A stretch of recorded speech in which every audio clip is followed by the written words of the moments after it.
Hello and welcome to the Easy Allies podcast. I am your moderator, Brandon Jones. Joining me this week, panelists Bradley Ellis. Hello. Ben Moore. What up? My rather tall co-moderator, Mr. Daniel Ludworth. Hello. And making it all happen by starting the Zoom call in Slack, Ian Hank. Hi. Thank you, Ian. Yeah. Thank you very much. We are here to discuss some of the biggest headlines in video games this week, but before we do that, we must atone for all of our mistakes in last week's podcast. Ian, please begin corrections music. Boop. You turned your green screen off. Oh yeah, my non-existent green screen is off now. It's all fake. I don't believe it. Any of it. The Unreal 5 demo would have been playable at GDC had there been one. Which was not, I think somebody might have said that in the comments, but we also just found that out. Captain Toad Treasure Tracker for Switch was announced on March 8th, 2018, and came out in July 13th, 2018, making it 4 and 5 days, months between announcement and release. So wait, 4 months and 5 days, I'm guessing it is. Pretty good. That's like what we said. Something close to it, yeah. Maybe that was just a clarification. Mortal Kombat Armageddon was the one with the kart racing. That was from a game. And Blood, I think we said this, but I forgot it. Is it Tsushima or Tsushima? Or Tsushima? Sushi. I think it's Tsushima, right? Tsushima, but it's. I think the Or weird just thing is Tsushima. Japanese theoretically doesn't have accents, Right. so that all the syllables are even. But So I it's Tsushima. So I can do whatever I want is basically what you're saying. That's basically Kinda. you're like you have a little bit of freedom there. We're not going to get in trouble. Please end corrections music. Nice. Boop.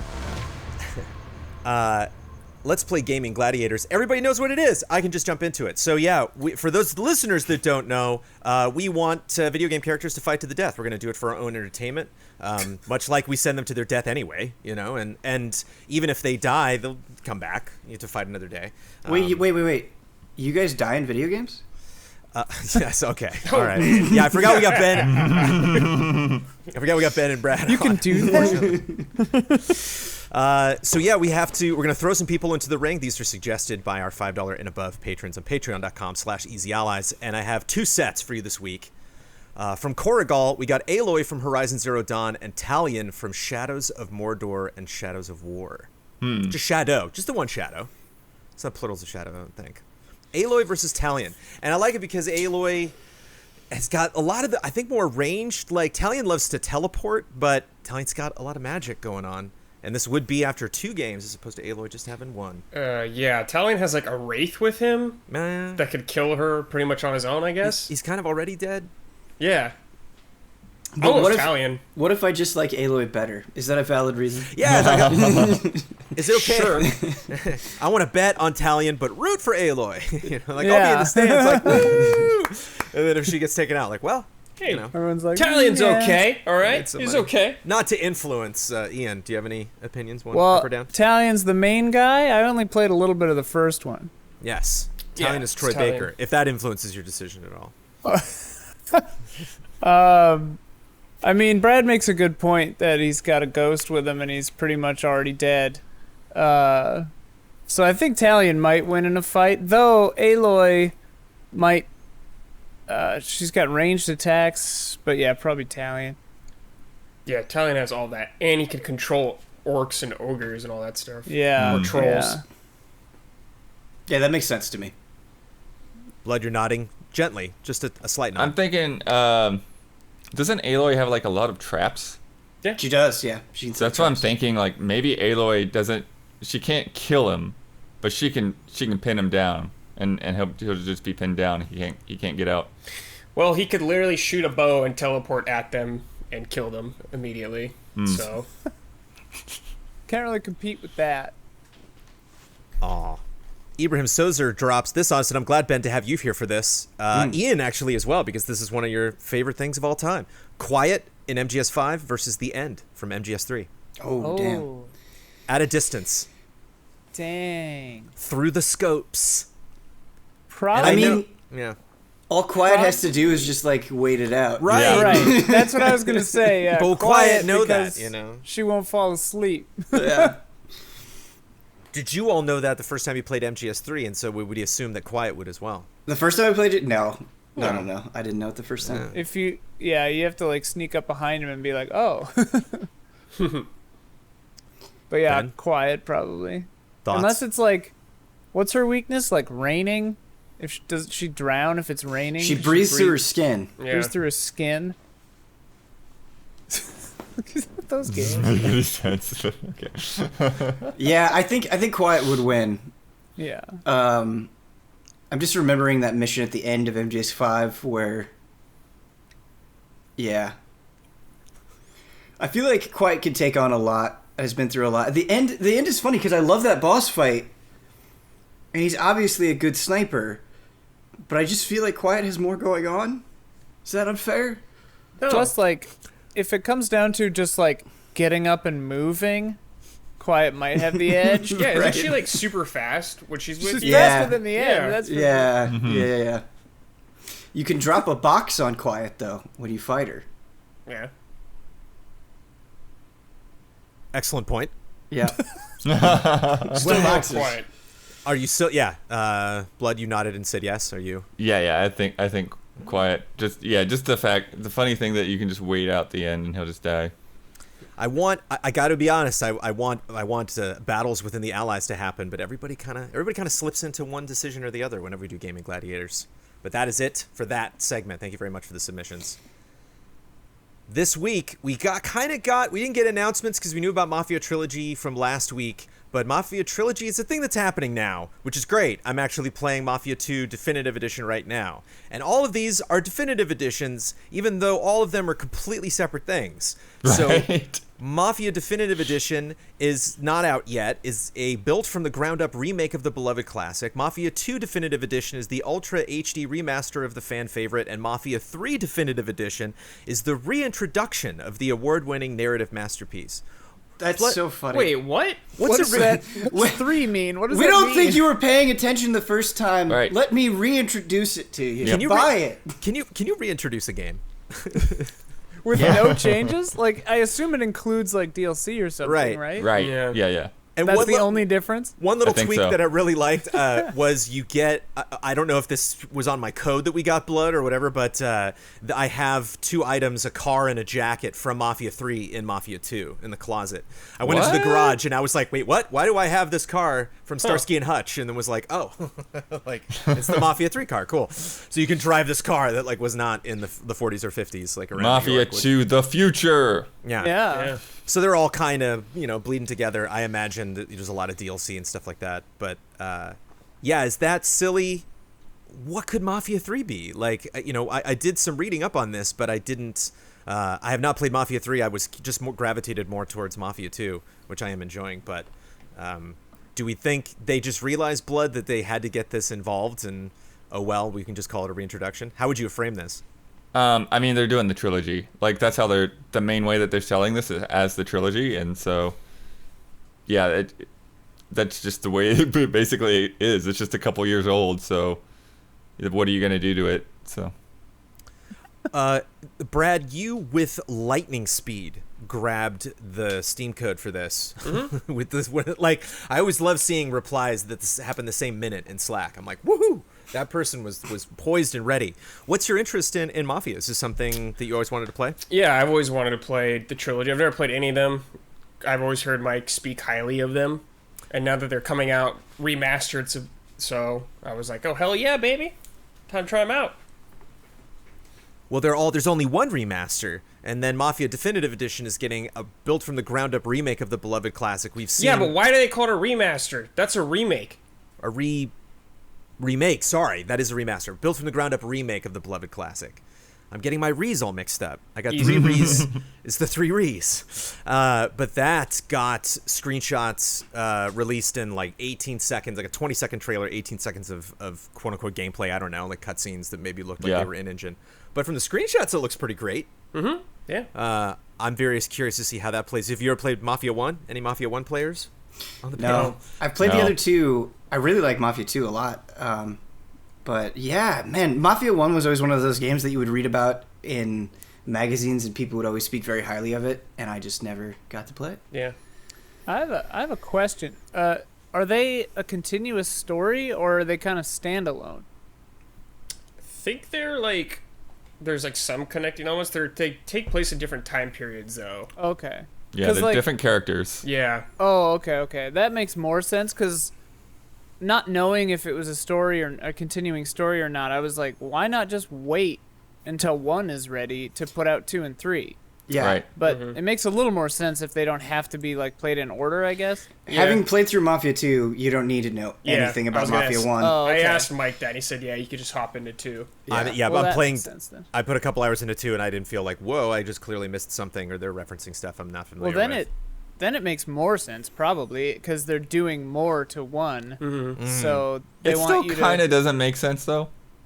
I Oh. mean, it doesn't. I guess it's like 2 is a remaster, but it's still like older. But if 1 is getting like the full remake treatment, like Capcom level or Square Enix level, like I doubt it, but then like that'll be quote unquote more impressive. Yeah. So, I mean, I get the sense that they're actually probably using the current like the Mafia 3 engine to like rebuild the game in. sure. I feel like staggered releases generate more excuses to bring it up in the conversation, and Sure, yeah. Is that the thermometer Capcom's at the very top, where they're just like, they're going full Capcom on this, like, whoa, like, serious? Or Square Enix is maybe like right above that. They're different approach. I feel like Capcom and Square are like tied, but they do it differently. what's funny about Capcom is I feel like you can use the phrase "they're going full Capcom," and depending on the situation, that can either be amazing or terrible. Or really bad. That statement really depends on context. Well, I feel like that was Square Enix as well because Sure. like Square Enix is like, one of the few publishers that will like re-release a garbage version of one of their like highly Right. esteemed games.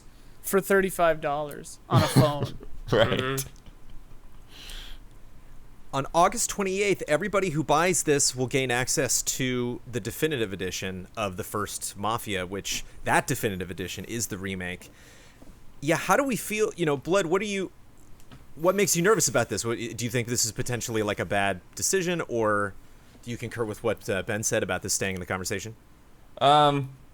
Yeah, I guess it's just strange to sell a, I mean, like the codes that you guys got even, like they were Mafia Trilogy codes. Like you buy the Mafia Trilogy and it's missing the first part for the next couple of months, like hopefully it gets done on time. It's just like a strange package to sell when like part 1 is not in it. Can you buy them individually, though, like that? I think that you can. I'm pretty sure that you can buy two. You can definitely buy 3 individually. Yeah. But so yeah, it's just a weird thing. I do remember there being like something weird about the. I'd have to look it up. That's The been happening physical more. edition. Yeah, Mafia 2 is definitely its own item in the store. I'm playing it on Xbox, and that was Okay. definitely like its own separate thing. I didn't have to like boot up a like trilogy Cool. thing. But it's it's interesting because the way that it's framed, I think the reason why it works is we just found out about it, and then we gain access to 2 parts of it that are, one of which I just think right now Mafia 2 is the exciting thing because it is definitely a game that came out last gen, but it looks I'm very satisfied with the visuals. The frame rate's one thing, but just the lighting and everything I think is really good. But it's kind of interesting because it's kind of backwards where like you might get some of these extra things, but definitive edition is really what you want to be there for. But at the same time, people can jump in and invest now kind of like a pre-order. So it is, I think this is an example of tricks that the industry has done before. It's just a really strange kind of backwards way of doing it. What I like about it, and sorry, I think I got Yeah. some drywall in my eye, but It happens. what I like about it is you know what you're getting into ahead of time, So like you can't one wouldn't be as mad in this scenario, whereas if you like bought it and then they were like, obviously it's coming out in August, like I got a sample instrument that was a viola, and then they were like, hey, if you pay a little more, you can get the violin and cello when they come out. And now I'm like excited for my violin and Right. cello, So like for me, it's like building excitement. So I think, yeah, you're right that it's kind of a fun thing to look forward to. Unless With the Mafia Mafia Definitive 1. Edition is like a bad cello, Right. And- That's Yeah. what I wonder. Yeah. Like if this is a really bad game, well, That's where like, it bites you in the butt. Yeah, You've already it's- got this. You paid full price, and you've already even played all of Mafia 2. It's weird. I haven't played the Mafia 2 re-release, but according to Huber and Brandon, what you were alluding to about the frame rate, it does not seem like ideal versions of these games. Huber was saying today on Weekly Hunts that it was borked, and so that's a bummer. Yeah. And it doesn't necessarily fill me with confidence then that the Mafia 1 remake is going to be super great when it comes to performance. Again, this is all secondhand information, which I think deserves being said. But yeah, you're selling a superior visual experience, and then right. as the teaser, as the appetizer beforehand, you're getting something that doesn't necessarily run as well as people would expect. I guess the test would be if Mafia 3 runs well, because theoretically, like you said, 1 will be using the 3 engine. Mm-hmm. Maybe 2 had some weird thing in the upres that made the frame rate bad. I don't know. It's interesting that we're seeing a trend of this, though, because like the Yakuza collection, that had a Sega release, and then we're seeing like Master Chief Collection on PC come out on a Sega release, which I think is really interesting because I've seen it affect us as Easy Allies even, where Reach came out, and I remember us being interested then, and then Mike and Mike doing Halo 2, and I think if all of those games just came out on PC, we probably would have just played it once and moved on. But the benefit of a staggered release is it gives us an excuse to make another stream out of it, or do a group stream, or whatever. Keeps it in your mind. Keeps it in your mind, yeah. I think people will be happy. I'm also a little bit nervous about the fact that we just got a very, very short trailer. It was kind of strange to be like, hey, tune in a couple days and we'll show you this. Right. And that was it was a GIF. It was like, okay, that's not really what I was waiting for. For a game coming out in 3 months? But I think it'll be kind of a nice, fun thing. I do love, it wasn't really like close to a shadow drop, but it was still surprising, and I am enjoying it despite all of the technical things, but I think that obviously that is, I have the eyes of somebody who is just taking in all of this stuff at the, for the first time. But I do, before I move on from the story, I do want to play Remake, Remaster, or Reintroduction, specifically with trilogies. Now, we get love and respects like this a lot, where it's just like, what do we do with these franchises? What do we do with this stuff? I just got 5 trilogies here. I need a remake, a remaster, and a reintroduction.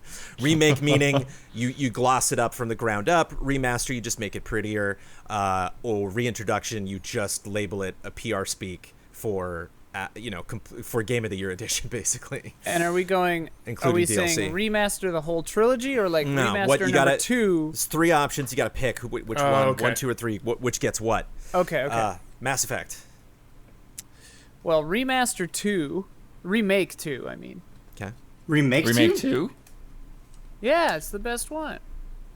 Oh, so you're saying because it's the best one, give it the most attention. Oh, okay. Because 1 is definitely in need of a remake. Yeah, I mean, I guess if remake implies, elevators. Like the full, making the whole game better, then remake 1, I guess. I think I'd be just okay with a remaster. For 1? For the whole trilogy. I mean, I'd be very happy with that because I never played it, but I'm waiting for that announcement. That's also might be news this week. There, we just covered it on the podcast. Max Payne. Oh, boy. Dude. Remaking Max Payne would be sick. If we can apply the same thing to all of them, just remake them all. It's weird because I think, in a strange way, specifically with Max Payne 1, the way that it looks is very important to the vibe, almost. Like, I just think of Max Payne 1, and I think of that Max Payne face, and it's very integral to the experience for me. Just have Sam Lake do the new face, dude. Just you could 4K Sam Lake squish face. Yeah, you could definitely remake them, though. Would it make sense? Because Remedy had nothing to do with 3, right? No, it was Rockstar. Rockstar, right? Yeah.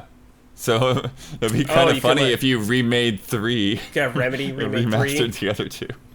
Like a D-Res? Like make it in the style of 1 or 2? Just make it more consistent in general. Or like in Streets of Rage when you can have the old fighters, it's like you can just have like this old weird looking Max running around in all of the games. Metroid Prime. I guess we're potentially getting a remaster, but that hasn't really. Just slap officially that. come out. We need a fourth category. Slap it on the Switch. Yeah, just Yeah, slap it just on get the it. Switch, baby. You Just- don't have to alright. do anything. There's a lot of contenders for that. Well, they need to make it You know, HD. 16 by 9, Fix- yeah. Fix Yeah. the controls and make it HD. Yeah. They've already done the control thing. Oh, okay. Well then, yeah, 16:9 and you're golden. Grand Theft Auto PS2 Trilogy. Remake 3, it. Vice City. Oh man, there's a lot you San could do there with a Andreas. remake. Yeah, remake that. Yeah, Just I remake them agree. all. Yeah. And finally, Super an Mario interesting- Brothers, Super Mario Brothers 2, and Super Mario Brothers 3 for the NES. Cool.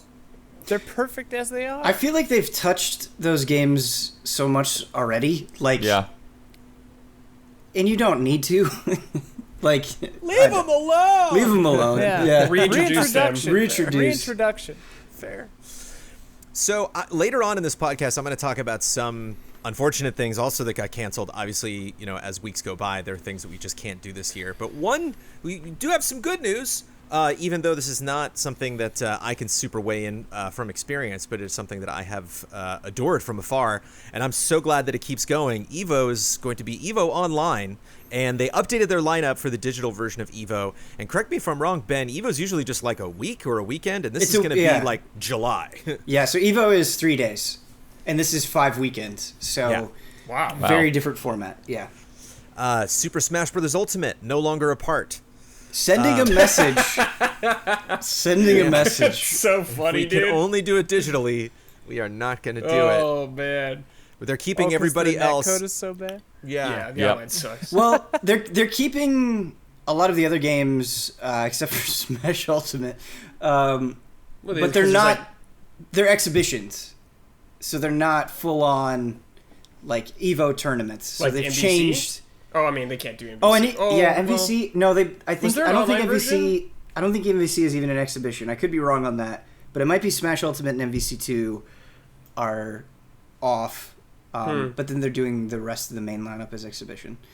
And then yeah, the ones they're actually doing tournaments on are games with really good netcode, and MK11, which wasn't going to be part Yeah. of Evo, Back on. is back on board.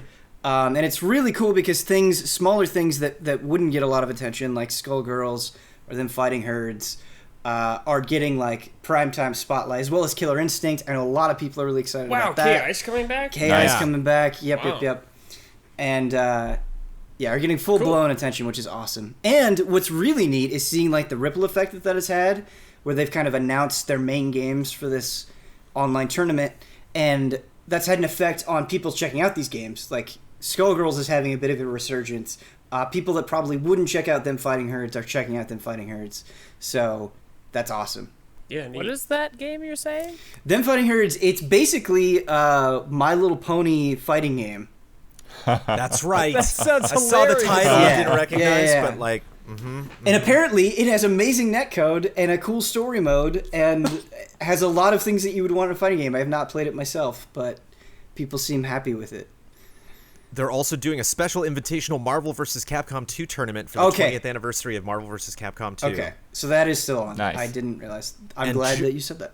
And just to clarify, their lineup is Dragon Ball Fighters, Grand Blue Fantasy Versus, Samurai Showdown, Soul Calibur 6, Street Fighter 5 Champion Edition, Tekken 7, and Under the Night in Birth XE late Under Night in controller. Birth. Under Night in Birth, yeah.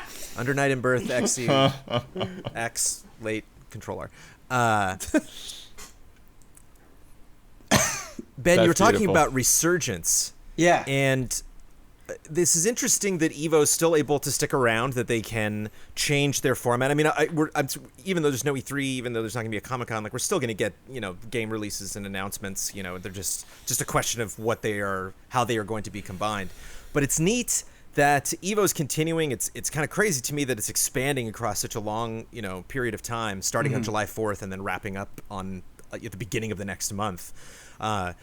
With everybody tuning into a lot of digital stuff because we're all stuck at home, could this be good for Evo in the long run? Do you anticipate maybe a lot of people tuning in that haven't before?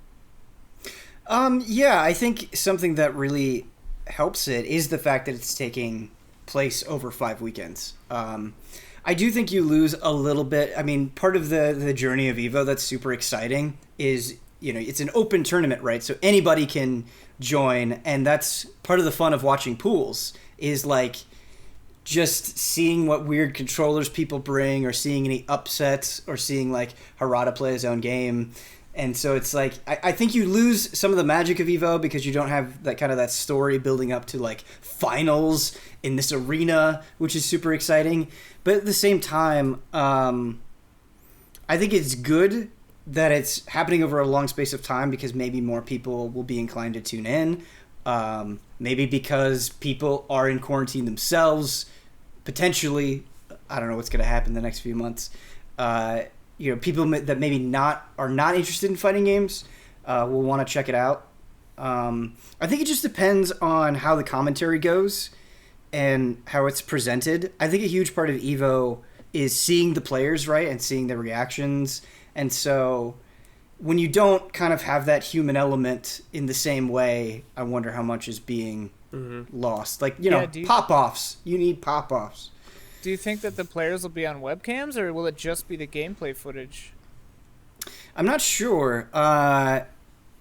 Because it's an open tournament, I mean, I think you probably want to request as little as possible. Mm-hmm. Yeah. So I'd be surprised if webcams were there. Also, another thing to coordinate that would be a mess. And having video streaming as you play would also like impact your internet stability. So, yeah. I think they're making, to sum it all up, I think they're making the best of a bad situation, and I think it is really awesome, and I commend Evo for prioritizing games with good netcode, and instead of just relying on name recognitions. And hopefully that draws more attention to the fact that like people really just want to have good matches in online fighting games. So, yeah. Yeah. Ben, Capcom's going full Capcom. A Resident Evil Code Veronica remake is in development, apparently. Rumored, right? Rumored. Yeah, rumored. Along with 4. But that 4 is kind of more heavily rumored. 4 maybe seems more likely. I don't know. Where are we at with Resident Evil remakes as of today? They're gonna happen. Yeah, they're probably just gonna do them all. This is awesome news, though. What's the timeline? Well, awesome rumor. I'm really excited about it, and I must confess, I spent too much time thinking about where we are in terms of Resident Evil timelines, like where we're at, because we have Resident Evil Remake back in the GameCube, then we have 2 and 3 that are launched so close together. Are those in like the same universe? Do they just kind of reboot the timeline with Remake? 2, or is 2 supposed to be kind of connected to the old Remake? Is Remake 2 and 3 precursors to 7? Well, how many dimensions do we have in the Resident Evil universe? I don't think Revelations Resident its own Evil thing? is that disconnected from itself. Yeah, I think it all theoretically exists together. Well, you get into problems where like old 3 had multiple endings and this one has one, and they said like this is the story we wanted to tell, you know. Yeah, but it's there's like a canon ending. Yeah, I think it's the same as there's always been the canon ending. Same with like Silent Hill and stuff. It's just like this is the most likely canon ending. The dog. And the rest ending. are just like what ifs. Yeah, dog ending for sure. But yeah, so I guess I think they all check out as much as Resident Evil checks out.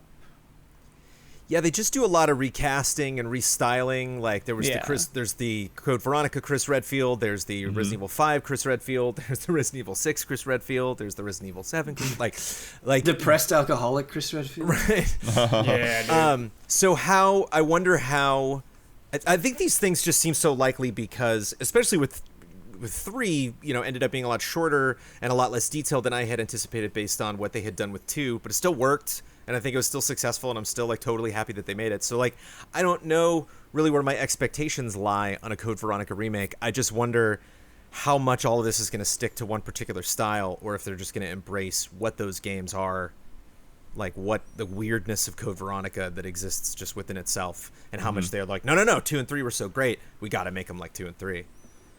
I think that's what, and I don't want to misquote. I recall hearing something that like the director or producer said like, we're telling it the way we wanted to tell it. It seems like to me they're like, these are the definitive editions, like these are the quote unquote like the way we could have done it the way we would have done it if we could have done it this way, So it's like they're ironing out all the inconsistencies that you were mentioning with different characterizations and making one cohesive whole. So I think because of that, they would probably continue in the RE2, RE3 make style. I think. Clearly, they have the engine they like. Yeah. When are these games coming out? If they're being made. Yeah. I'm getting way ahead of myself. I think they're it's gonna fun. definitely need to take more time. Can on they both come of out? these. Can they come out close Probably- together, like 2 and 3, Yeah, they could. like 10 months apart? They could. Yeah. I'd I say mean, they're I- probably 2 I or think- 3 years away. The Capcom issue is seems that 4 is so different. Yeah. Capcom seems as interested in as possible in keeping the Resident Evil train rolling. Yeah. So Like Like, it's not yeah. stopping. yeah, I doubt we'll get gaps that are too long for some Resident Evil project. It's been a healthy clip. You think 2022 at the latest for the next one? For the next remake? Yeah. Well, depends. See, the thing is it depends on when Resident Evil 8 8, happens oh yeah. as well. You I know, forgot. Yeah. They're gonna give that one its own 10 months probably. Oh yeah. well, then could DLC. Could and, that yeah. get messy? Is there some way you could stumble that and RE4 remake, Code Veronica remake could mess up the thunder, I guess, rolling out the red carpet for 8? Or is it Resident Evil just the 4 more merrier? remake could absolutely mess up the thunder for Right. sure. Yeah. Yeah, 4 is crazy the way it, continues to sell every time they've re-released it. Like Code Veronica is the easier win. That there's a lot more that you could improve or build on or experiment with, whereas like Resident Evil 4, I don't know. I mean, there's of course things that you can improve, but I think it's just a touchier subject in general, and so Right. and it just needs a remake less. Well, in yeah, well general. that's what's funny is like these new remakes owe so much to 4 in a certain way, and like Right. Resident Evil since 4 owes so much to 4, and like honestly the main changes they might even make are just like better graphics and you can move and shoot, Yeah. and like they wouldn't even need to do much more than that. Like I wonder. I mean, speaking of 4 remake, how they would handle Ashley, right? I think there's a Yeah. lot of room there to maybe make that better or more involved somehow. Yeah, definitely. yeah, I wouldn't be surprised if you like have more lengthy play as her chapters or something. Yeah. Yeah. Yeah, I That'd be think it's cool. one of these things where, with 1, 2, and 3, you're going from those kind of older, more top-down, fixed cameras and stuff. So there's a lot more to kind of re-envision there and distance itself from what the original was. Whereas you take something like 4 and it's just you're just gonna get straight up comparisons. Like Yeah. you're gonna get people walking to like the same area or whatever, the same characters, and put them side by side, and Which isn't probably a bad thing. Like, they'd probably eat that up. Like, they would love to see that on Twitter. Sure. What I'm just saying is it's going to be a lot harder to say to like, oh, well, this is kind of like a very separate thing than that. It's like, no, this is like a better version or a worse version of 4. Yeah. Yeah. What I would like to see if they were to make a big change is like smooth out the pacing a little better in 4 maybe, like because 4 definitely feels like it's got like 3 endings, like you think it's gonna end and then it's like, oh, there's a castle, and then you think it's gonna end and you're like, oh, there's a lab or whatever. If they could like make it flow just a little more, not saying it doesn't flow pretty well already, but yeah. Yeah. I'm curious I how just they hope- handle goofy parts of the game, like the Yeah. minecart and stuff. Mr. Kennedy. That game is pretty damn goofy. That That game game's is just as super goofy. goofy. Yeah. It is. It's super goofball. goofy. It's also in a way like the most violent Resident Evil ever got. Oh Like, yeah, there's those deaths. so many deaths Yeah. that Yeah. I feel like Capcom sort of walked back on after that. So I'm curious whether it would be, quite as much there going on. But I can't help but notice that Resident Evil Code Veronica Remake was potentially rumored the last couple of days, and all we're talking about is RE4 right now. Is this? Well, I was like, I was about to talk about Veronica because the thing that's weird to me is 4 was rumored first. Yeah. Veronica rumored earlier this week, and it's like, well, really they should put out Veronica first. Yeah. Because Sure. like, for the story, for a lot of reasons, which is weird because if they are both being rumored right now, does that imply that they're both being worked on, or is there no credence to this rumor at all? Well, I mean, there's probably 2 teams doing Yeah. it. Like But there then was there's- for 2 and 3. There's got to be a third team because they're Yeah. doing Oh. Resident Evil 8. And it's like, how many teams Capcom's are a there? big corporation. Thinking Who's about working on Dragon's Dogma 2, Brad? Itsuno is right? working on Yeah. it by himself. Yeah, he's By working on it. himself. Code Veronica, the remake. I mean, visually, Resident Evil 2 remake and Resident Evil 3 remake are pretty outstanding. And what's one of the cool things about Code Veronica is the environments. Like seeing that prison in the RE engine would be fantastic. That creepy, like, manor that you go to that is still creepy, even with PS2 graphics. Imagine that in the RE2 engine, or the Resident Evil engine, the RE engine, and then like the Antarctic base. Like imagine, because there's a scene where you go and the giant spider is under the ice and you walk over it. Fuck that! Like, well, it's like there's no asset sharing here, you know. Like 2 and 3 kind of, you know, shook hands every now and then, Right, with just right. realizing like these it's just things happen around the same time. You know, some of the backgrounds and stuff like that, the environments, you know, might be familiar. But yeah, these are 2 very different games with completely different casts. And So the report I'm reading, which seems to be one of the earlier sources, it's pinning Resident Evil 8 for 2021 and Code Veronica for 2023. Oh, wow. And no mention of 4? RE4 is Christmas. No, they had mentioned 4, but they don't put it in that timeline. It's for gonna be some like reason. 20 years since 4 came out by the time the remake comes out. Oh wait, no, yeah, 2022 is when it's saying for 4. I think I'm most excited for Resident Evil 8 though. Well, yeah, For so how- we have no idea what it could be. Well, I mean, we have the rumors, and they sound off the wall in a really cool way. Rumors so I hope those are true. that it's first person, but it used to be a Revelations 3. Yeah, Those rumors? but just how it's dealing with the occult and like witches and werewolves and stuff. Yeah, it's very. Werewolves, It's huh? like 4, Dang. how 4 was supposed to be. Yeah. But that, I mean, even RE4 has kind of Blair Witch vibes of just kind of like off the beaten path. Yeah. My That car's forest. broken. We're stuck. Yeah, I pinch me, please. Resident yeah, Evil games. But it's just the thing about Code Veronica is it's like that's it. Like you got RE1, 2, 3, RE0, which again I wonder if RE0 and Code Veronica are just like, despite you know what the quality of one versus another, there's just those games even hardcore Resident Evil fans might have missed. And might not generally have as much interest as other things in going back and replaying. But if we're getting RE4 remake and all of this stuff, Code Veronica, that's all that's left. You know, you got to get into like Dead Aim and Umbrella Chronicles and stuff like that. I don't see Revelations getting this treatment, but any excuse to bring Resident Evil on here. Apologies, Michael Huber is not on the podcast this week. This is interesting. Tencent is now handling System Shock 3. Yeah, so Tencent, you know them, you love them. They own more things you probably realize. And the game was previously handled by Other Side Entertainment, and then it was going to be published by Starbreeze, but Starbreeze backed out. And now they're handing it on to Tencent.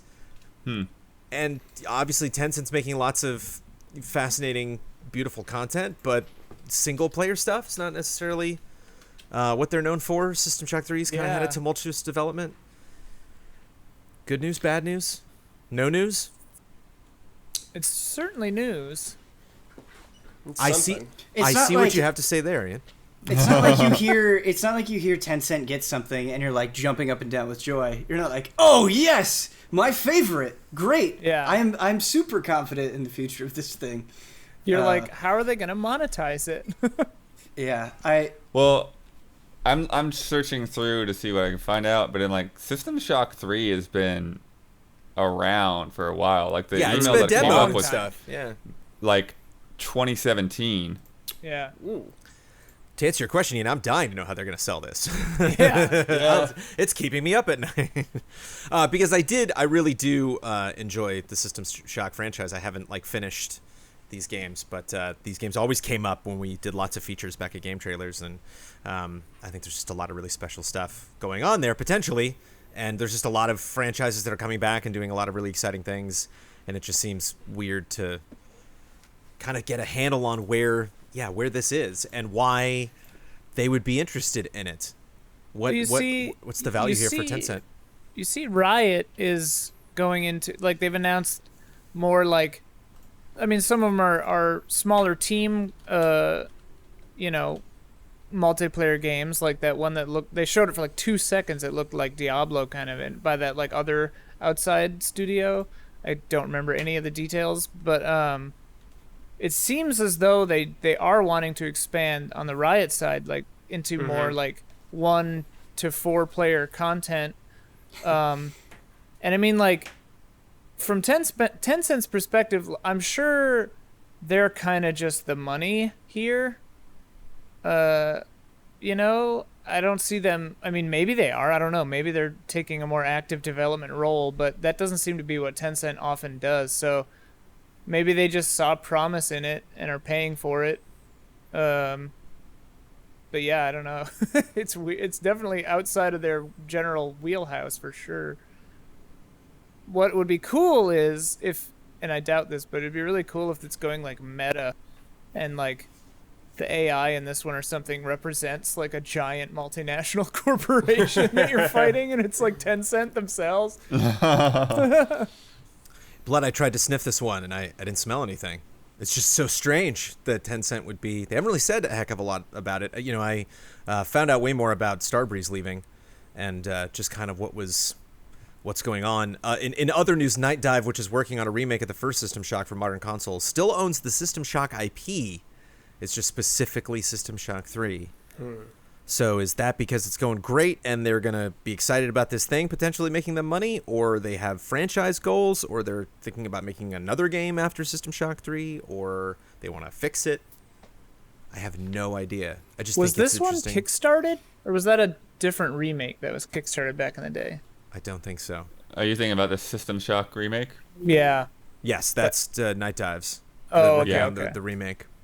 Yeah, because I'm looking at the Eurogamer report now, and it's interesting because it looks like it was initially announced in December 2015, and then Starbreeze is having issues in 2018, and so Other Side kept doing it on their own, but they're so small that it looked like they were kind of looking for somebody to kind of help them out, but now it's not clear whether Other Side will actually be involved or if Tencent's just taking everything off their hands. So craziness. Night Dive. Yeah. Night Dive re-releases some sweet stuff, like Blood and Seventh Guest, and I Have No Mouth and I Must Scream. Anyway, sorry. Doom 64. I guess my expectations. It's tricky for me to know where to set them in terms of if this is going to speed along the process or, yeah. Well, it sounds like they have funding, at least, for whatever they're going to do with it. Right. Yeah, whether they're involved or not. There will thing be is, money now. Has got backing. But yeah, it's curious because it could either speed things up or it could be throw it all out in the trash and we'll make a different System Shock 3. Get this one game out the door and see how it does not seem like a Tencent move to me. It just seems like maybe they want to integrate this into stuff that they're already doing, or one of the fascinating things about Tencent is how much they dabble. They don't own 100% a lot of things. They just kind of they do own plenty, but there's just a lot of things that they only own part of, and so it's interesting for them to go all in just specifically on a franchise that they knew was in trouble. But what's weird is the Other Side tweet where they say, "We're happy to announce that Tencent will be taking the franchise forward. As a smaller indie studio, it's been challenging for us to carry out the project on our own." It's like they don't say they're still doing anything on it. right. Yeah. To me, this sounds like Tencent just bought an IP and is gonna let it die. Aw. I can't leave the conversation on that note. That is very dire, though. That is very System Shock, though. Yeah, I don't know. I don't know why they'd buy it though and just not do anything with it. Yeah. Like, maybe if not now, they might have some plans for it in the future, I guess. We'll find out. That's the easy answer. Yeah. System Shock MOBA. Yeah. We just have to wait. But I couldn't wait to talk about Tencent. And now, a word from our sponsor. Men, start taking notes because Manscaped accidents are finally a thing of the past. No more cuts and nicks with the Manscaped Lawnmower 3.0. This is their third generation trimmer featuring advanced skin-safe technology so you keep your bad boys nice and smooth. The Manscaped engineering team spent 18 months perfecting the greatest ball hair trimmer ever created and just released the new and improved Lawnmower 3.0. When I tell you this is premium, I mean premium. The battery will last up to 90 minutes so you can take a longer shave. One of the coolest features is the LED light, which illuminates grooming areas for a closer and more precise trimming. And let's not forget about the charging stand. Show your mower off loud and proud because this intelligently designed stand is a rapid charging dock powered by USB. So many people have written in stories about how the Lawnmower 3.0 has changed their lives. They've even included pics so we could see the smoothness for ourselves.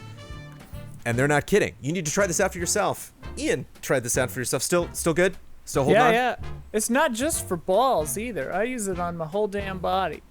So that 90-minute battery's pretty dope. So you love your whole damn body as much as your balls. You're an equal opportunity shaver. My feelings about both are probably around the same level. Yeah.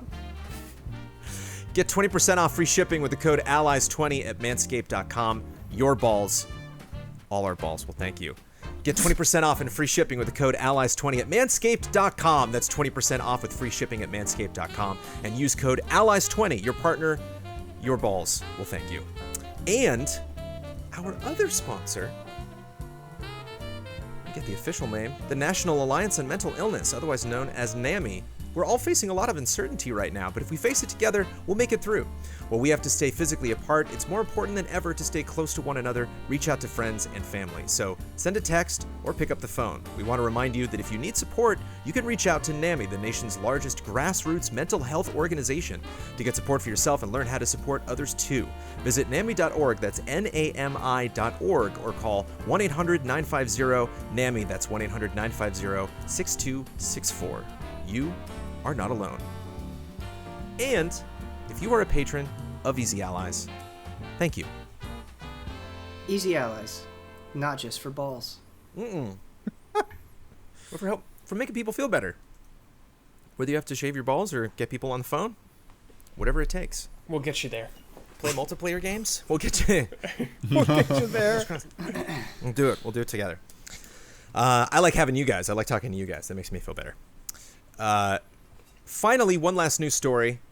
Valorant will launch in the quote-unquote majority of regions worldwide on June 2nd. And just like we're talking about how you would possibly roll out a Resident Evil remake or several, what the heck Tencent's doing with System Shock, and how Mafia is rolling out, I just wonder kind of where we're at with Valorant right now, following the beta, and where we think this game is going to be when it launches.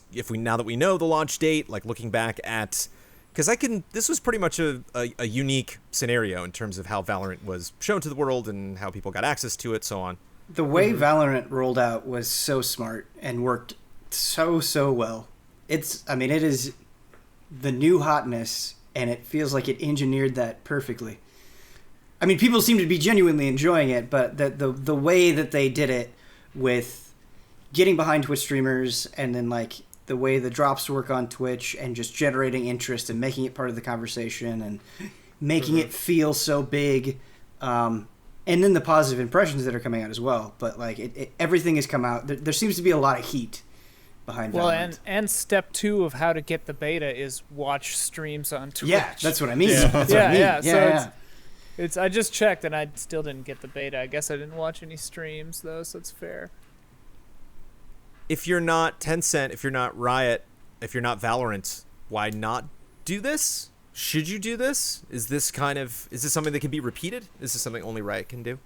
I think it requires a certain level of scale Yeah. that Riot easily fits into. Yeah. Like, I could see Valve doing this or something. Or, like, Blizzard. But you gotta be a big boy to do something like this. Was it a risk? No, No.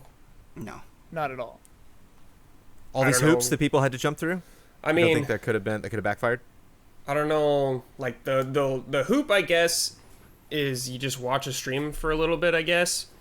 I think, yeah, they could have done, like, open beta, I guess, but it kind of made it feel more exclusive, I guess, when people always want to be a part of something they can't. Yeah. So I think that did help generate a lot of buzz. It definitely gave it the illusion of exclusivity without being that restrictively exclusive. Right. And I mean, we're talking about beta, right? So a lot of the times we have closed betas all the time, and they have a limited number of slots that they can put in there. Right. And so this is just a different way of going about distributing those codes. Yeah. And it's great because it serves two purposes, right? It's a beta test and it's an advertising campaign, Yeah, all, yeah, all at the absolutely. same Yeah. time. And like, yeah, you can't ask for something better than that. You don't just stay in early access like Fortnite forever? You don't just Yeah, just is that dangle out that yet? carrot? No, it's not still early out. access. No. Is it smart for Valorant to launch? Is anything we're still going to be talking about Valorant after? I wonder because ESPN, love going to ESPN for my video game news. This is great. Lead Valorant developer Anna Donlan told ESPN, "We're going to launch with a second game mode, but we're putting a beta tag on that mode." And the article went on to talk a lot about how even though they are quote unquote launching, they're like, we're launching this thing that we've made better from the beta, and then we're just going to keep doing a lot of stuff, which The Division is saying, which, you know, obviously like Monster Hunter. There's lots of games that have that design, but it's really kind of a limited range of what has been successful. That is what is launching on June 2nd. Will that meet everyone's expectations? Do you think everyone kind of has a solid idea of what to expect next month from this game?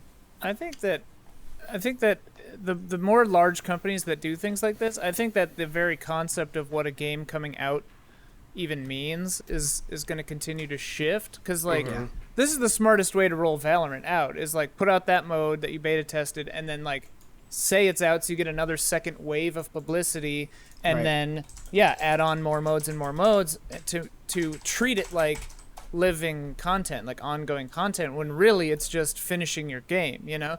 And it's like, I think that a lot of games, Fortnite, this, maybe even smaller single player games, who knows, like in the future we might not see the words beta or early access, but that's just like how certain kinds of games will come out, you know? I wonder. Yeah, I don't think that this works for like single player content and stuff. I think probably not. You know, I think the advantage of a multiplayer game is, you know, you hop in there for your match, you know, and then it's, you know, you're sort of repeating the same thing over and over, but at the same time, it's always different, right? Whereas like a single player game, I had this issue with Final Fantasy 15, right? Like I finished Final Fantasy 15, and they're like, okay, here's this episode for Ignis, and here's this episode for Arden, and I'm like, I'm done. You know, like I've played the game. I'm not gonna try to catch up on the parts of the story you didn't give me already. But like an early Yeah. version of this is Final Fantasy VII Remake, in a sense. Like if you think about it in a different way, where it's like it is one big game coming out episodically, you know, like we're still using that terminology. Determine that when I see what part 2 looks like. Well, we're still using the terminology of parts. Right. But I'm saying like 10, 15 years from now, like that just might be how games happen. Like you buy a game and then you get, you know, new parts every week or whatever, and that's just how games, I don't know. I think there's a lot of similarities between Valorant and Apex Legends, and I think if you kind of analyze the success of both, you really see how smart some of these people are, because like with Apex Legends, they were like, yeah, we didn't want to like get too far out ahead of it, because if we say like, hey, it's a new battle royale game from EA, people are going to eat us alive.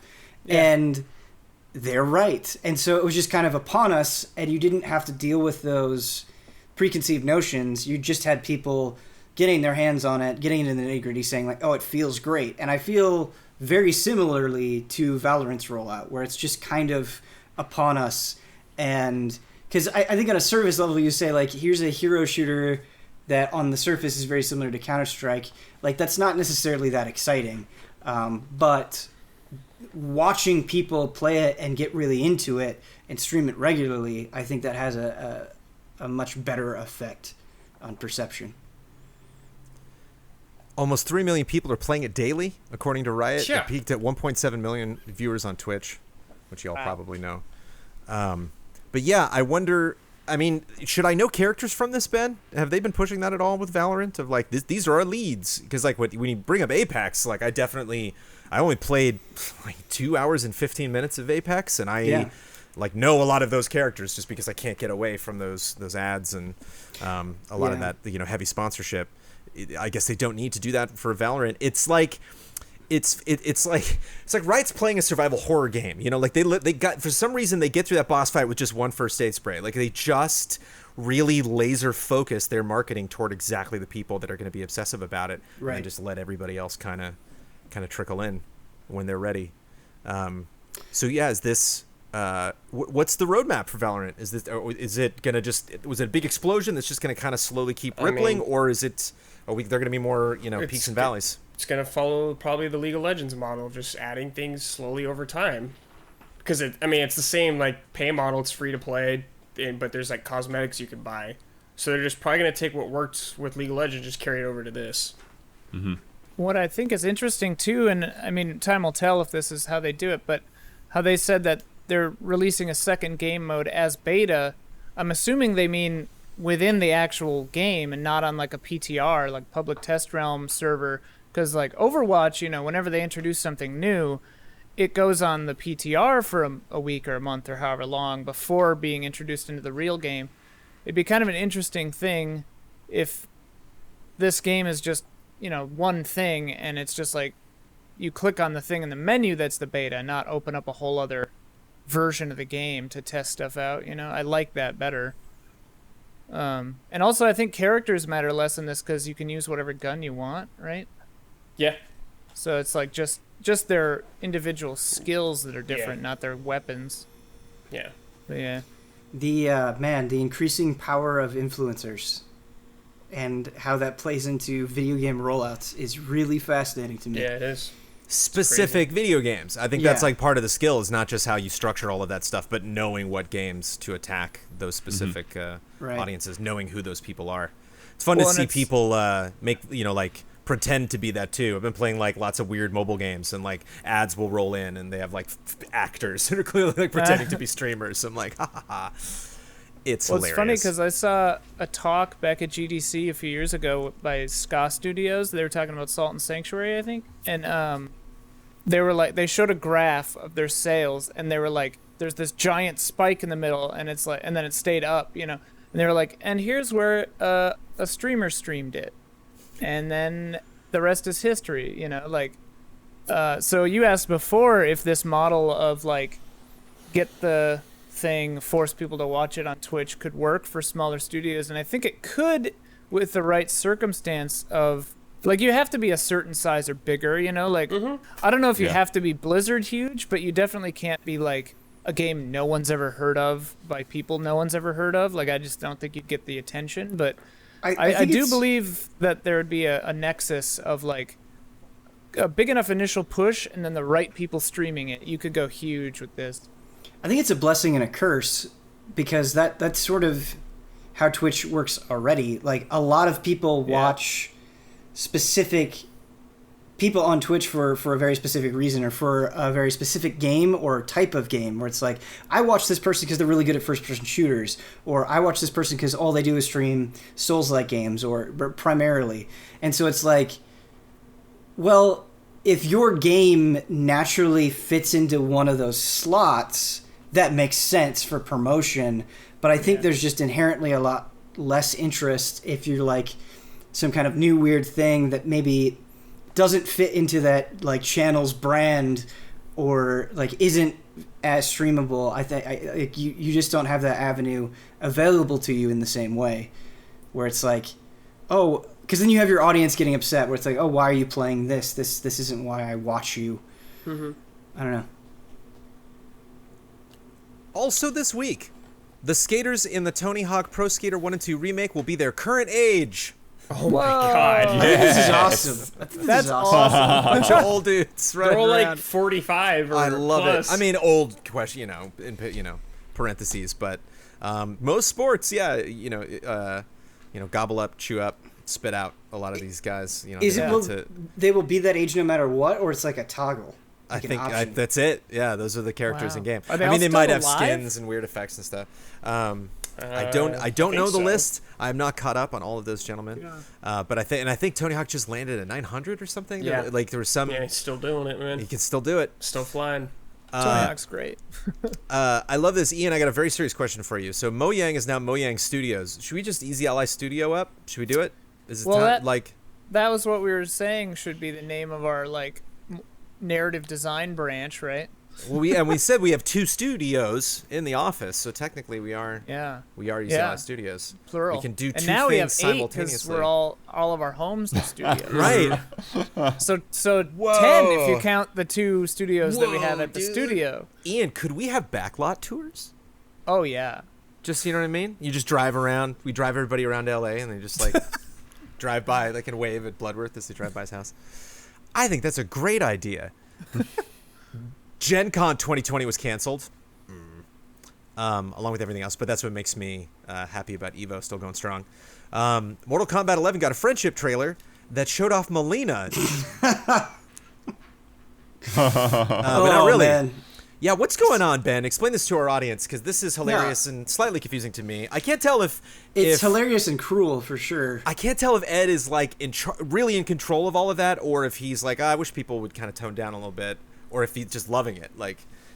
Ed seems like he has a pretty good sense of humor. If you follow him on Twitter, he seems to have a pretty good perspective on things. But yeah, Melina is in Katana's friendship, and they showed that off in the trailer. And people, understandably, really, really, really, really want to play Melina, despite the fact that she died in MKX. But yeah, Dude. people really love Melina as a character. She's one of the more recognizable MK characters, and the Mortal Kombat Twitter got out there and they were like, yes, she's in the friendship, no, you can't play as her. So yeah, I it's funny and sad at the same time. Yeah. If anybody's salty There we about go. this, I get it. is it just going to continue to be funny and sad? Is that what you're? Should we crank it up to funny more, or should we drop it down to sad and just kind of be honest with everybody? Where do we go from here? I love when companies troll. So I mean, it depends on how much you love Melina. I think if you're Yeah. not dying to play as Melina, it might be more funny, and if you are, it might just be sad. I have a shocker. According to BioWare, Anthem's next upgrade is a long, long way away. Surprise. Wait, it's still getting updates? Yeah. Which again, that's like the what's worse? They got something. They're getting something this week that doesn't work well, or they're taking their time. But people are still going to be stuck playing the current version of Anthem. Serious Sam 4 is launching in August of this year, coming to Stadia before PS4 and Xbox One. Whoa. I don't know if that's Many that wild times. for Serious Sam. I mean, I Stadia's like a custom PC, so But I really thought you were going to say Stadia sucks. I mean, Stadia sucks. I thought that was going to come out of your mouth. Sucks. I like Crow Team because of Talos principles, so whatever they want to do, I guess. Yeah, is this harmless? Just well, whatever. I Just, assume they got some money, and companies that Yeah. make games getting money is usually good. Yeah. Oh, I so- hope they got money for this. I think that's one of those double take headlines where I just kind of read through everyone and I'm like, oh, okay. It's like that's just one of those things that happens. Just Dial Ready was announced, which is from the Goat Simulator devs, which is old people flipping around and it looks different than Goat Simulator. It's like a different style, a little more cartoony. yeah, but it's also super gory. So you have these the character models where their torso is gone. They're just legs walking around with a spine spewing blood. So it's just But it's cartoony, totally- like Team Fortress gory, Yeah. not really over the top. Also, there was a point in the trailer where he went through some guy's apartment, and the guy in the apartment was naked and very hairy, and the physics of his hand got stuck to the guy's naked crotch. Yeah, that trailer goes places. Yeah, okay. I gotta watch this trailer. The crotch is blurred out, Oh, but I imagine it would not be hard to mod to take the Yeah, little give it 2 days. pixel thing away. yeah. Oh, yeah. Take the link off Probably your it's must-watch list, Ian. It's It's just not blurred worth for it. the trailer, maybe. Yeah, Could we can be. only hope. Borderlands 3, Bounty of Blood, A Fistful of Redemption was announced. That is a Western-themed new expansion to Borderlands. How's Borderlands doing with those expansions, Blood? There are so many, I'm losing track.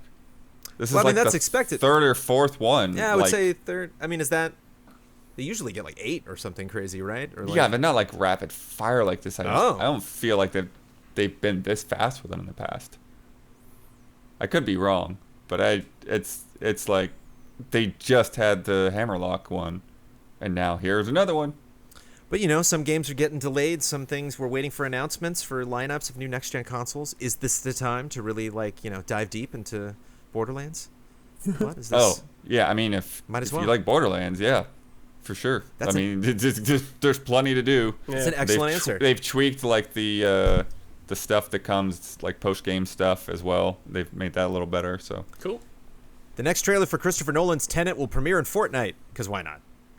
I think it Yeah. already did. I 'Cause watched what's- a new trailer. Oh, It was pretty cool. I think we should premiere like Easy Allies Phase 5 in Fortnite. That's Right? what I think. Yeah. We'll get Epic on the horn. Yeah. do we know anybody? Doom Eternal. several. Doom Eternal is removing anti-cheating software following a PC player Yeah. backlash. Mm-hmm. Wow. Yeah, People I love don't know. to If, cheat. Or I don't know what? if that affect. I mean, I don't know if that affects anybody, but there's just a lot of times we hear about companies staying strong with stuff like this, or just kind of being like, we The made these statement decisions. is really weird. It is weird. It's a weird statement because they go through it and they're like, okay, so people put together that when the cheat stuff went in, that it also like made the game run worse, Yeah. and like, oh, but actually the game runs worse because of these other things that we changed. So we're gonna patch that and fix that, but we're also taking out the anti-cheat, and like, but wait, so the anti-cheat wasn't the problem, but you're taking it out anyway. Okay, whatever. I don't know. Weird. It's hard to follow. Speaking of super weird announcements, specifically the verbiage, you dropped this on us, Blood. CBE Software has listened to their customers and made the unusual decision to remove content from their newly released title Someday You'll Return in favor of improving the overall game. After reading responses from customers, CBE Software made the decision to remove hours of gameplay content, improving the overall experience. After reading feedback from our customers, it became clear to us that some parts of the game, mostly in the second half, I'm dying to know about that second half now, were not enjoyed as we had expected them to be. We took a long, hard look at the game and asked ourselves how we could make it better. While it is very important for us to remain true to our vision of the game, we felt that if there were ways we could make improvements without compromise, we should do this even if it means sacrificing months of hard work. Jan Kavan, CBE Software co-founder. Crazy. So wait, was it like Yeah. objectionable or just boring and bad? Basically boring. It's like filler content. And they're like, let's cut this stuff out. Oops. Wow. And just streamline it. I just love months of work, hours of content, therefore improving the overall experience. It's just better. Not even like remove guides that point you in that direction or requirements that force you to do said content. It's like, just get it out of there. It's just... Weird. What's nuts is that they're keeping some of it in there as like hidden content. So like if you Oh. want to go play this stuff, it's there. You just got to know how to get to it. Fascinating. wild. You're ripping a page out of a menu at a restaurant. Like, we're not doing pasta. The pasta guy's like, hey! It's, Yeah. If you want the pasta, you gotta go back there. You gotta go over there. Because the pasta was bad. Ubisoft and Capcom also, this was actually from last week. Capcom is doing well, had sales data, and Ubisoft had sales data, but it's a long podcast. You can go check that stuff out Happy on your own to hear if you that want they're to. well. They're doing great. Doing good. Yeah. Doing great. Ubisoft Holding in specifically, some of the news I saw was just that, a lot of their biggest games were big sellers, and they were all the games that you would expect. It's time for Love and Respect.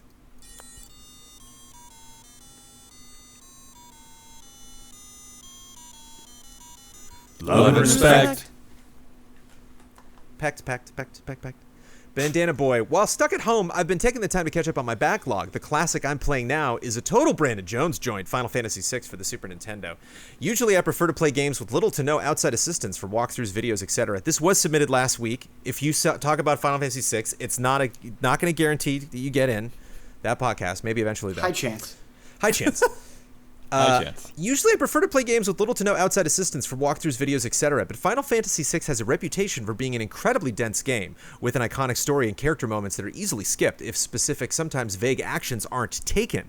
I decided to use a guide. However, I didn't just use IGN or GameFAQs to get me through my quest, not a slight to those sites. I downloaded a PDF of the original player's guide, which launched with the game in 1994, and it has been almost as much of a joy to read as the game has been to play. Shout out to the author Peter Olafsson, I think I have this, for being informative, funny, and leaving room for exploration. The book is also filled with colorful Amano art I've never seen before. With the help of this guide, I'm able to relax without missing parts of the games I might not have found until a second or third playthrough, and enjoy discovering the world at my own pace. Is this FOMO, or do you miss detailed, art-filled storytelling player's guides as much as I do? They are spoilery. I do have friends that like swear by them, that they're like, no, if I'm playing a big RPG, I'm literally page by page. It's like, Yeah. that's kind of oddly spoilery. I don't know. The one I had as a kid was Suikoden, because I wanted to get all 108 stars, and I loved that book. Yeah, I think the thing that you really miss from like strategy guides of the day is now, there's like a cold efficiency to everything where it's like, okay, I need to look this thing up. The internet's just going to spit out the answer. Whereas like, you get a strategy guide, they might have like interviews in there and art that you could scroll through and just like fun descriptions of things. And so it was like a whole package of stuff. Not just cold answers, man. Not Yeah. to mention that it's a book, And Yeah. I'm playing through Dark Souls 2 right now again for whatever reason. And Huber got you Huber got me. I get a similar experience of paging through a book and seeing something else and being like, oh, what is that? I gotta get to that. On the like Fextra Life wiki, if I'm looking up like, where's that dull ember again? Or like, because it's Scholar of the First Sin, everything's moved around, so it's like, what's going on? But then you see like some weird other name, and you're like, well, oh, what? And then you go down like a rabbit hole. I love it. Yeah. I actually just bought the Breath of the Wild strategy guide. Nice. So I was like, oh, next time I play that game, I'm going to have the actual book and go through and get all those damn Korok seeds. Oh, yeah. Yeah, I haven't really gone through it, but I have the Bloodborne one that's like Yeah. hardcover. Yeah, me That's too. really nice. It's a good one. Bloodworth. The art one or the walkthrough one? It's a strategy guide, but it's like cool. I said, it's hardbound. It's really like nice. It's like an encyclopedia almost. I guess wanna there's look just at some games going in, like, I'm going to 100% this, because I guess you would have to know the franchise. You'd have to know it's a sequel to something you're familiar with. Because, like, what was the Sea and Stars, or the Starry Sea? What was the RPG that was just announced? I want to say Sea of Stars. And yeah, that would be, I don't know if that's a game necessarily, if like I don't know anything about the story or this world to potentially be spoiled by that stuff. But I find though a lot of the times if I'm playing an RPG and I get stuck at one point like 70% through the game, it's a little scary and kind of tricky to find that point in any guide, whether it's a GameFAQs thing or on some site. It's like, am I going to go too far and get spoiled? Am I going to go too far back and maybe miss things? Even like doing video walkthroughs, I'm like, whoa, this person went a totally different direction. I don't even know where they're at in the game right now. So Yeah, I mean, I definitely was using GameFAQs guides for our Trials of Mana playthrough when we did the original, the Super NES version. And like, that's a game where I would say it's pretty close to being required. It's just Sure, yeah. there's some hard stuff to understand and figure out in that game that can be pretty obscure. And then it just kind of like opened my eyes to like just how in-depth that class system is. So just really like looking and trying to figure out like, oh, well, what class do I want to try out with this character? And like you just see like all of these different opinions on how those things play out, and and at the same time realizing that like these people have played this game like 30 times. Like how the heck? Sounds like you can't lose. Yeah, playing with a guide could be fun sometimes. Don't sweat it. Play. Let's play a game. I'm going to play this game how I want to play. Joe Mags, being stuck inside has given me a lot more time to game and read, and that's also led to perusing online book and game retailers more often. This has led me to a revelation. Many things have similar titles. So here's the game. It's simple. I've listed 12 titles below, and you have to guess if this is the title of a game available to purchase on PSN or a romance novel on Amazon. In the sake of fairness... What a good I game. didn't include the titles of any dating sims on this list. Hope you enjoy it. Love and respect always. Joe from Jersey. Yeah. Good game, Joe from Jersey. Yeah. Joe from Jersey. Some of these, we got blood on, so you're listening to know some of these. What the Wind Knows. What the Romance Wind novel. Knows. Romance novel. Yeah, that sounds like a Seems book. like a romance novel, but yeah, I don't know it. That's a novel. Where is my heart?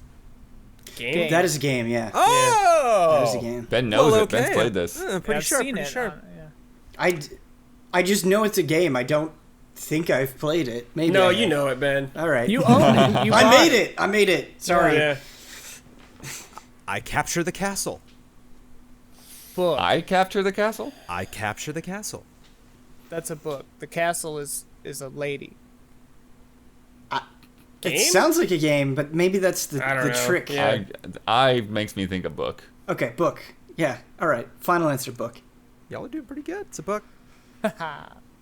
Flowers are dead. Both. That sounds like a game. I feel like I've heard of that. I'm gonna say book. Yeah, I'll say book too. I'll say game. That's a game. Flowers are dead. Where the bees make honey. That's Oh, a I game. played that. That's a I cool know game. you did. Yeah, yeah. It's a game. They got you. Solo, Islands of the Heart. Book. It's like the Star Wars sequel we never knew. It's like I didn't know. Right. Also going to say book. I'm gonna say book. Yeah, I guess book. Finally got you. PSN, baby. Damn. Solo, Islands of the Heart. Because that sounds like a franchise, you know? That sounds Yeah. like they really want to make a Solo too. Exile's End. That's a game. That could be both. Sounds like a game. Yeah. The Authority It's- from Bloodworth. It sounds like a game. It does sound like a game. Are you sure, Blood? What romance novel I'm is sure. Exile's End? I'm pretty sure. Ah, I you're feel right. like I've. You're got right. emails Don't on look it up. You're right. that. Where the Forest Meets the Stars. Book? This also sounds familiar, but yeah, Sounds like this a does game. this does sound familiar. I'm gonna say game. Yeah, it's a bug. Yeah. The brain's I didn't playing get the answer. But tricks on me. okay. A room where art conceals. A room where art conceals. A French film. Book. Book? Book. Yeah, that's PSN. Damn Wow. I hope it's a horror game. it. Yeah. I and me. I There's that I again. I'm gonna go with book. and me. Book? Book, yeah. I Book. feel like it might be a game. I and me can be purchased on the PlayStation Woo. Store. What kind of game is it? Shadow Flight. Book. Game. Game? Book. It's tricky, yeah, because it's a book. You know, the shadows, the flight in there. You think Yeah, You it's start- too, Flight Simulator. you it's too obviously a game You can name, hear the so it's feathers gonna- rustling, and finally, Alpha's blood. That's a werewolf sex book for sure. Book, yeah. 100%. One can hope. Can Not can specifically romance, but I don't know if I werewolf can sex move on book. from this game without knowing. Because Lord knows there are not enough books out there with werewolves having sex. Logan Tawes. Recently, I felt like a genius. And let me tell you why. A few months ago, I bought a PS1 at a thrift store, and when I brought it home, it wouldn't power on. I took the L because it was cheap, but kept it just in case. A few weeks later, I bought another PS1 and it powered on, but the sound chip was completely messed up. While fiddling with both PS1s a few days ago, I noticed the first one was actually a PAL PS1, and that's why it wouldn't turn on. So I put the motherboard from the PAL PS1 into the NTSC PS1 that could turn on, and lo and behold, it works perfectly now. Didn't use a how-to guide to figure this out, and it felt pretty good. Have you ever had an I'm a genius moment like this? Could be a while fixing a console like I was, or even just in a really tough puzzle in a game. Love and respect, Logan Tawes. Blood, you're the closest thing we have to a genius. Any moments No. of revelation Oh. like this? I got nothing. Yeah. I've not at that definitely done a level. couple of these repair type things. Because I did fix the GameCube fan at one point. I figured out like what the fan was and popped it open and swapped the fan. Although now I've got another issue that I'd probably send it in for. And then, but probably the one that like more speaks to me a little bit is when I'd first moved out to LA. One of my friends mailed me a cassette fan sub of like I think it was one of the Evangelion movies, and he didn't pack it well, so like cassette got smashed in the mail. But I was able to like get one of my roommates and like, which one of these like home video tapes do you not need anymore? And then I unscrewed it and I like transferred the reels from one VHS to the other VHS, and then I was able to watch. That's pretty cool. That's some anime. awesome. I have an intuitive understanding of all things, so I feel like that all the time. But today I had the opposite of this when I felt really dumb, because I'm reorganizing my room and I was moving my 3-tiered synth rack, and I didn't bother taking the modular synths off the top of it, and they fell on me. And it really hurt. Oh no. And hopefully nothing is broken, everything powered on. They as in several, all at once. Yeah, one of the cases hit me and a board hit me. The other case hit the ground. So I was pretty stressed out about it. So I didn't feel like a genius then. Isn't it Naked Gun where he's trying to like saw the rope tied around his hands and like the bowling ball and everything rolls off the top and like knocks out Oh, yeah. the guy in the corner. He gets like tarred and feathered. Oh, Naked Gun.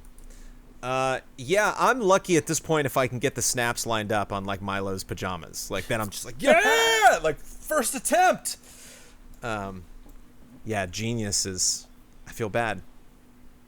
Brad's not jumping. Ben's not jumping. Well, when you talk about Milo, I have a little niece and nephew, so I can relate, Jones.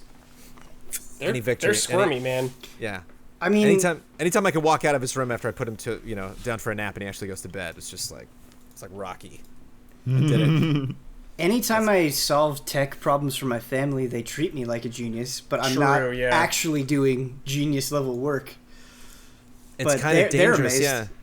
You don't want to fix things well for them, you know what I mean? Like you don't want to be the one that's known. No, it's too late for that. I have utmost respect for like people who can calmly and clearly explain technical things, because to me it's the most annoying thing to try to like ratchet back something that I just know how to do like intuitively and like break it down into steps that are simple enough for someone who has no clue to follow. Right. It's like not something I'm good at. That reminds me, Ian, I have some Premiere questions to ask you after we're done recording. The new one's got hardware encoding, baby. The setting didn't show up. Hardcore encoding. It was grayed out when I went to go test it. So I don't know if I haven't updated it. Are you on 14.2? Does your thing delete old versions? No, does it really? Is that the new fun glitch with the new update, or is that No. It's supposed to do that. If you don't, if you tell it to keep old versions and use your old shortcuts, there's a good chance you're just opening an old Premiere and the new Premiere is sitting unused on your computer. That's Adobe fun tip right there. Yeah. Adobe fun Found tip. that out like 2 years late. Yeah. I didn't mean that to actually be a thing. Ben, 14.2 is the one with hardware encoding. you were going to say something, sir. He said it. Did you? I don't know. Fixing tech stuff. Well, yeah. Family members. Yeah, I mean, like, there have been moments in games where I figured something out and felt good, but nothing is really popping out as distinct like the Blood Wars story. The opposite of feeling good. L&R, I have a wonderful friend problem. You'll likely know what friend I'm talking about before I get too far, but here's my predicament. My buddy from college loves games and hasn't stopped loving them despite getting married, having a kid, and living in a household where he is the sole game enthusiast. But maybe because of this, he is constantly reaching out to our circle of friends and convincing us to buy the newest game he's stoked to play. I stood in line for hours for the midnight release of Call of Duty Modern Warfare 2 and got drive-by berated by Halo boys when I hadn't yet played a single moment in either series for his friend.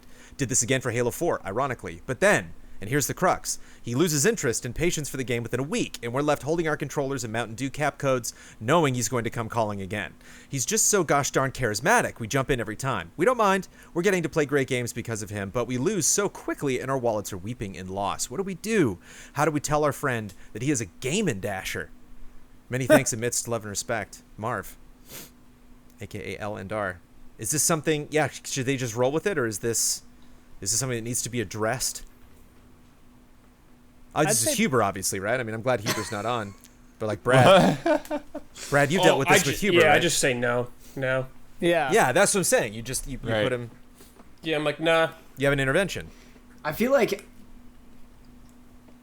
I fall into both camps where like I'm very easy to convince to get something. Like you can hype me up to get something pretty easily, and then I'm also hyping other people up to get stuff as well. So. Can confirm. I love hyping Ben up about stuff to get stuff. Oh, good story. Good segue. Okay, so one time Brad and Huber and I went to this game store in LA, and I saw some things that I wanted, and Brad, without missing a beat, no hesitation, was just like, "Oh, just buy them. I'll just get it." And within in the span of like 5 minutes, I spent $100. Yeah, he's like, "Oh, these are so cool. I want these." I was like, "Just get them, dude. Yeah, Just buy It them." just felt like I had like this little devil on my And shoulder. you were like, "Yeah, "Yeah, exactly all right." yeah." Was Spend Ben's money, was that at Easy A or was that a Game Trailer? That was thing? Game Trailer. That was Game Trailer. Oh yeah, that was thanks for playing. Or we Yeah. just follow you around? Well, no, but specific, like a series. You know what I mean? Like one of us just goes to any store. It can be anything. It can be ramen. It can be Oh yeah. like all sorts of different things. And you How win much if you money? get Ben to spend money. Yeah, you're just there in the Everybody corner. wins. Yeah. Unfortunately, it's time for bets, and not everybody can win.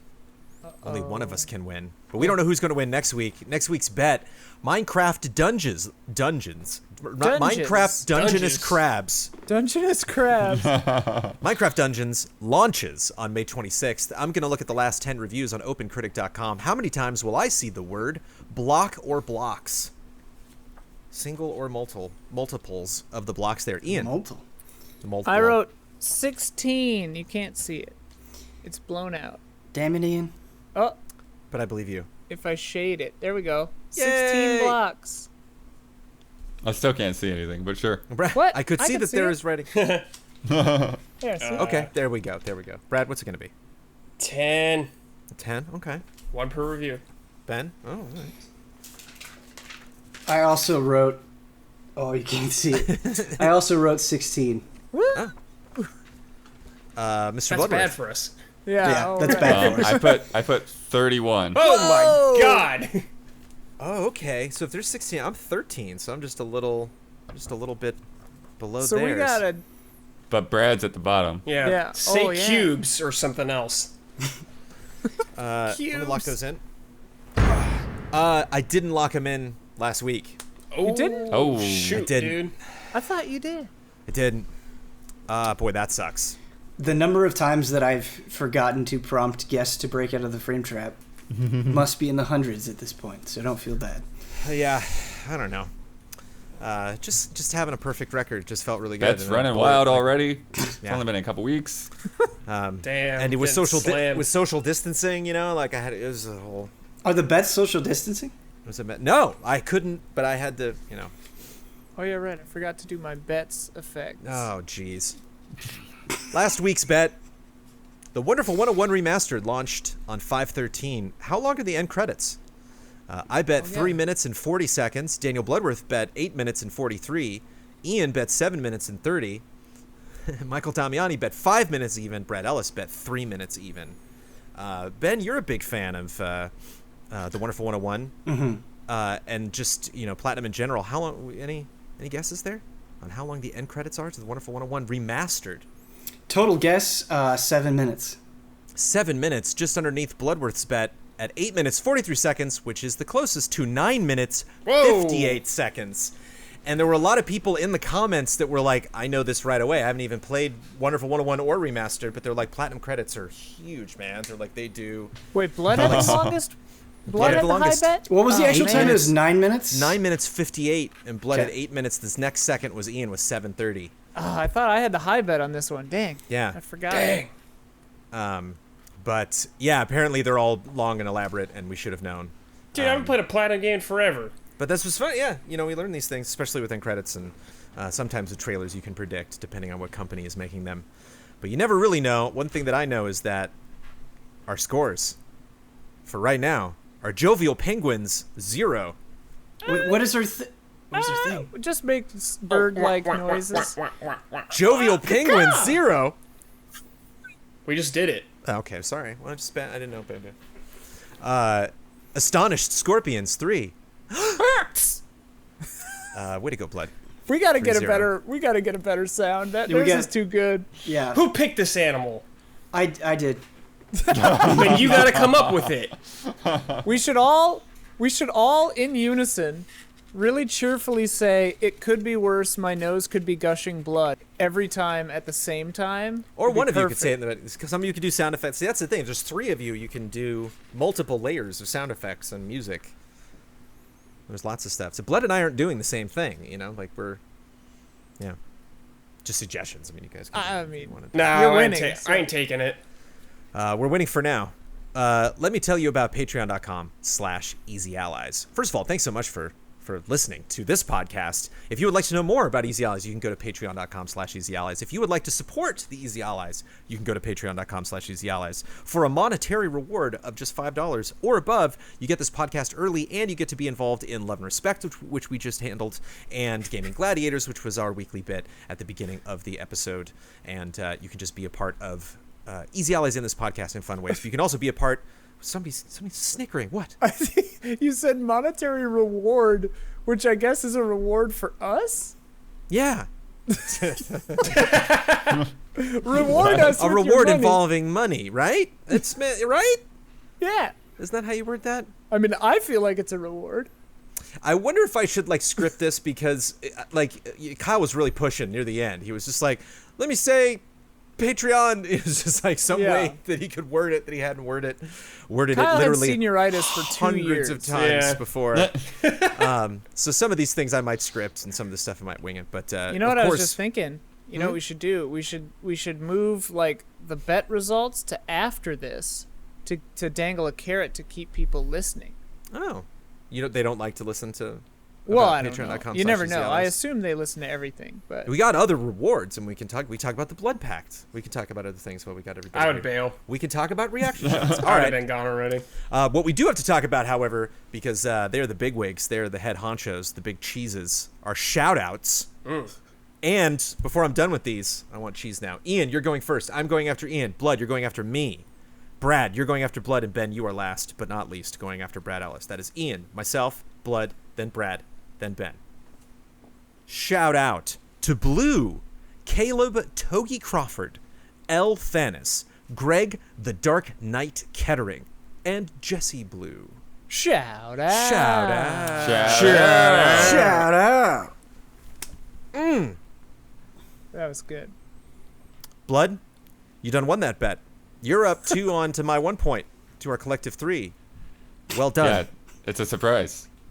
I am very satisfied with the results this week. You get to promote any Easy Allies video you'd like to promote. You get the final word on anything you've disagreed with, want to reiterate, or just popped into your head, and you get to sign off with your trademark sign-off. Anything you want to share with the class, Ian? I'm sorry, you got a whisper there? Were you... I was quoting the movie Clue to myself. I'm sorry. Ian, if you're ever quoting Clue, excuse me, Bloodworth, I'll give you a second. If you're I ever was quoting going- Clue, you I need was to do it going- loud and proud. Okay, yeah, I was doing the 1 + 1 + Plus 2 plus 1 2 plus + 2 1. is... Bloodworth, take it away. So video I would like to promote, Brandon will not even start working on until this podcast is over. But my Trials of Mana review, which is a month late. It's a full month late. But anyway, I'm it's also hard going for to me take to find time to play I'm video also going games. to take a month to cut it, Blood. Just FYI. Oh no. But yeah, been working on that. Had some fun times with it. Interesting things to say. Hopefully, interesting things. And then final word. I don't know. I guess I'll just piggyback slightly on with the Patreon stuff. Definitely want to thank everybody who's been hanging with it through all of this crisis and pandemic. You know, we've seen so many people who have had to, bail out for, losing job, losing work one way or another. And so thank you to everyone who has been able to continue on, who has been raising pledges and all of those kinds of things. And, definitely appreciate all of that. And we will see you before the next Blood Moon rises.